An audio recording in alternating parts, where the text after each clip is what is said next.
का एक एक पाठ पूरा हुआ है। अब सहायक पुस्तक वृत्तांत से पाठ एक पढ़ाने जा रही हूँ। पाठ एक सिल्वर बैंडिंग।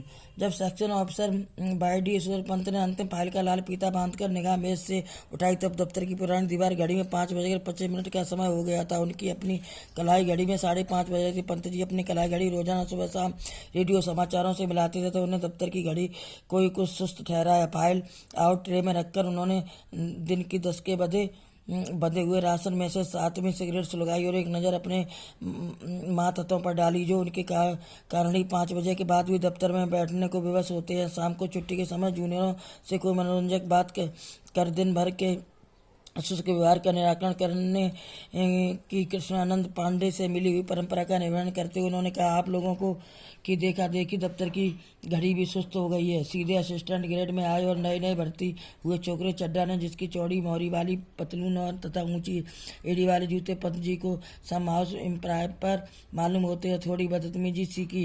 एज एजुअल वह बोला, बड़े बाबू आपकी चूड़ेदानी का क्या हाल है, वक्त सही बता देती है। पंत जी ने चड्डा की धृष्टता को अनदेखा करते हुए कहा, मिनट टू मिनट करेक्ट चलती है। चड्डा ने थोड़ा उदष्ट होते हुए पंत जी की कलाई थाम ली। आजकल इस तरह की धृष्टता का प्रकट विरोध करना यशोधर बाबू छोड़ चुके हैं। मन ही मन वे उससे जमाने को याद जरूर करते हैं जब दफ्तर में वे किसंदा को भाई नहीं बल्कि साहब कहते और समझते थे। घड़ी को देखकर वह बोला, बड़े ताब बाबू बाबा आदम के ज़माने की है, या तो आप तो एक जापानी डिजिटल ले लो, स्मगल्ड काफ़ी सस्ती मिल जाती है। घड़ी मुझे मेरी शादी बोली थी, हम पुरानी चाल के ठहरे सो हमारी घड़ी भी पुरानी चाल की है।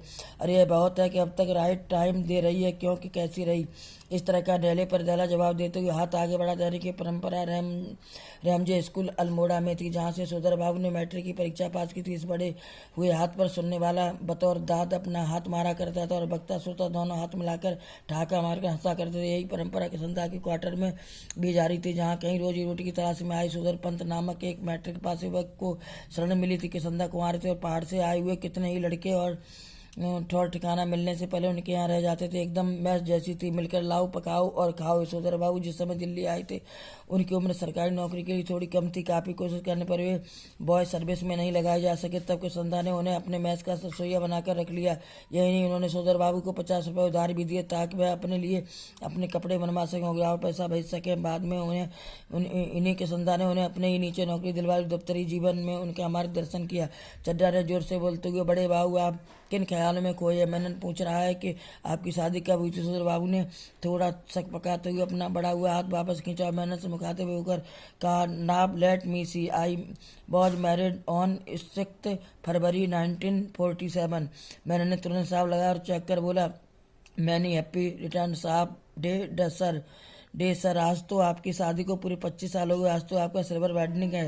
ईश्वर जी खुश होते हुए थोड़े झेपे और झेपते हुए खुश हो गए। यह अदा उन्होंने किसंदा से ही सीखी थी। चड्डा ने घंटी बजाई और चपरासी को बुलाकर कहा, सुन भाई, भगवान दास बड़े बाबू से एक बड़ा नोट ले और सारे सेक्शन के लिए चाय पानी का इंतजाम कर फटाफट। यशोधर बाबू बोले, अरे ये बैंडिंग एनिवर्सरी वगैरह सब गोरे साहबों के चोचले हैं, हमारे यहाँ इन्हें कौन मानता। चड्डा हंसते हुए बोला, मिक्सचर मत पिलाइए गुरुदेव, चाय भट्टी और लड्डू बस इतना ही तो सौदा है, इनमें भला आपका कौन सी बड़ी माया निकली जानी है। यशोधर बाबू ने जेब से बटुआ निकाला और बटुए में से 10 रुपए का नोट निकाल कर देते हुए कहा, आप लोग चाय पीजिए।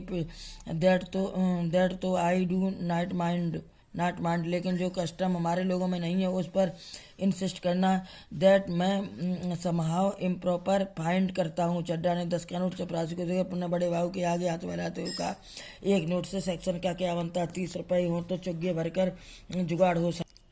सारा सेक्शन जानता है कि यशोधर बाबू अपने बटुए में 100-150 रुपये हर समय रखते हैं, भले ही उनका दैनिक खर्च कुछ भी नहीं हो और तो और बस टिकट का खर्च भी नहीं। उनका गोल मार्केट से सेक्रेटेरिएट तक, जहाँ पहले साइकिल से आते जाते थे, वहीं आजकल पैदल जाने आने लगे, क्योंकि उनके बच्चे आधुनिक विवाह हो चले और उन्हें अपने पिता का साइकिल चलाना सख्त नागवार गुजरता है। बच्चों के अनुसार साइकिल तो चपरासी चलाते, उनके बच्चे चाहते कि पिताजी एक स्कूटर लेने लगे। पिताजी को समहाव स्कूटर एक नहायत ही बेहुदा सवारी मालूम होती और कार जब अफोर्ड की नहीं जा सकती, तब उसके बारे में सोचना ही क्या।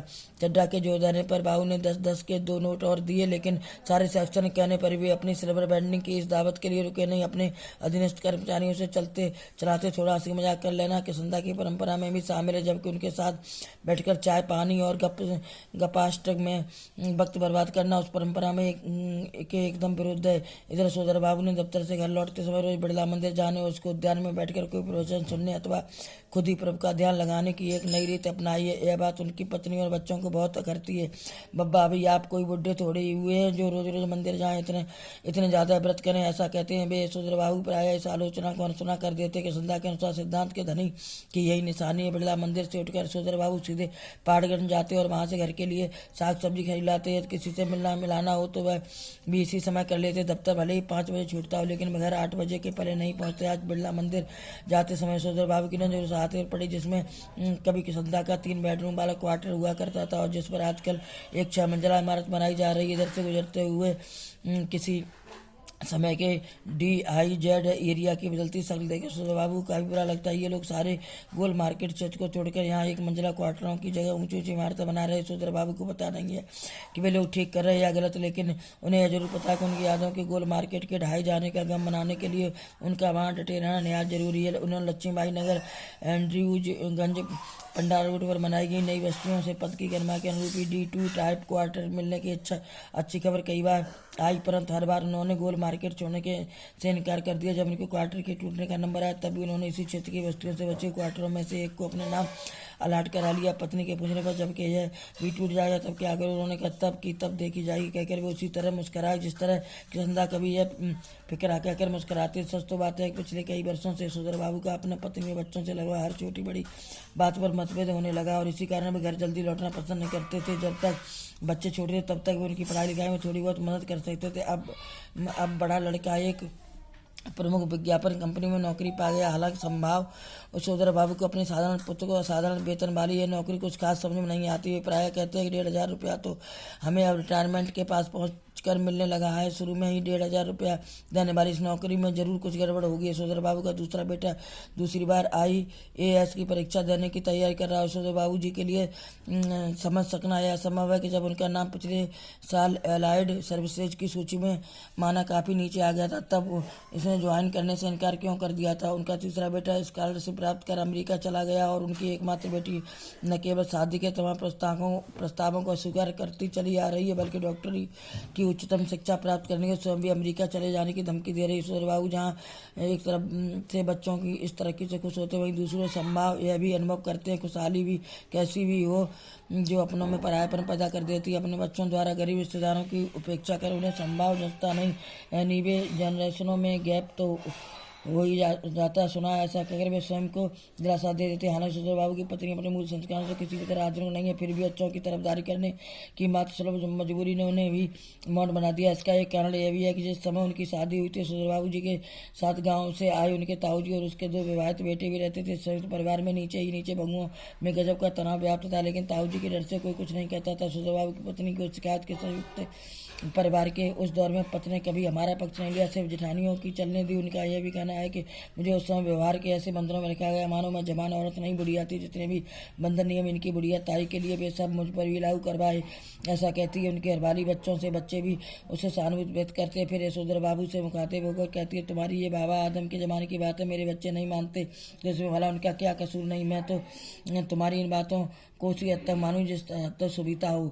अब मेरे कहने से भी वह पहले जैसा ढोंग ढकोसला ही नहीं कर सकता। साफ बात, कुल परंपरा धर्म कर्म सबको ढोंग ढकोसला कहकर जब उनकी घरवाली आधुनिकताओं का आचरण करती है। सोदर बाबू चटाई का लहंगा सानेल बढ़िया या बड़ी मोटी मुहासे लोग करें तमाशे कहकर उनके विद्रोह को अनदेखा कर देना चाहते, मजाक में उड़ा देने चाहते, परंतु साथ ही वे ये स्वीकार करने को भी बाध्य हो जाते हैं तमाशा तो स्वयं उनका बन रहा है। जिस जगह किसंदा का क्वार्टर था उसके सामने खड़े होकर सोदर जी ने एक गहरा श्वास छोड़ते हुए अपने आप से पूछा कि क्या यह यहाँ बेटर नहीं रहता। किसंदा की तरह हमने भी घर गृहस्थी का बवाल ही न पाला हो और लाइव कम्युनिटी के लिए डेडिकेट कर दी होती। तभी उनका ध्यान इस ओर गया कि बाल जति किसंदा का बुढ़ापा सुखी नहीं रहा। उनके सभी साथियों ने ग्रीन पार्क हौज खाक कैलाश में कहीं न कहीं जमीन खरीदी मकान बनवाया, लेकिन उन्होंने कभी इस ओर ध्यान ही नहीं दिया। रिटायर होने के 6 महीने बाद जब उन्हें अपना क्वार्टर खाली करना पड़ा तब तो हद हो गई। उनके द्वारा उपकृत इतने लोगों में से किसी एक ने भी उन्हें अपने यहाँ रखने की पेशकश नहीं की। खुद यशोधर बाबू उनके सामने ऐसा कोई प्रस्ताव नहीं रख पाए, क्योंकि तब उनकी भी शादी हो चुकी थी। उनके 2 कमरों के क्वार्टर में 3 परिवार रहा करते थे। किशनदा कुछ वर्षों तक राजद नगर में किराए का क्वार्टर लेकर रहे और फिर गाँव लौट आए, जहाँ साल भर बाद उनका देहांत हो गया। ज़्यादा पेंशन खा नहीं सका बेचारा। सबसे विचित्र यह बात है कि उन्हें कोई भी बीमारी नहीं हुई, बस रिटायरमेंट के बाद मुरझाते सूखते ही चले गए। जब उनके एक बिरादर से मृत्यु का कारण पूछा तो उसने यशोधर बाबू को बताया कि जो हुआ होगा, यानी पता नहीं क्या हुआ। बच्चों, आगे का पाठ मंडे को पढ़ाऊंगी।